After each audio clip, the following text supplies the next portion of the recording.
To cook sweet potatoes in the oven, first preheat your oven to 400 degrees Fahrenheit or 205 degrees Celsius. While your oven is preheating, scrub the sweet potatoes under running water. Then, pierce each sweet potato 6 to 12 times with a fork and rub olive oil on them.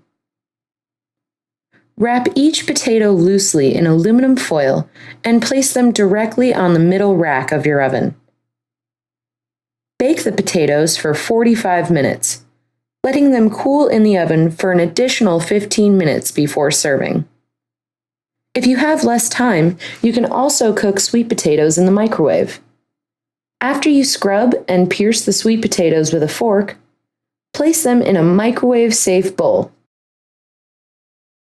Cook the sweet potatoes for 5 to 8 minutes, rotating halfway through.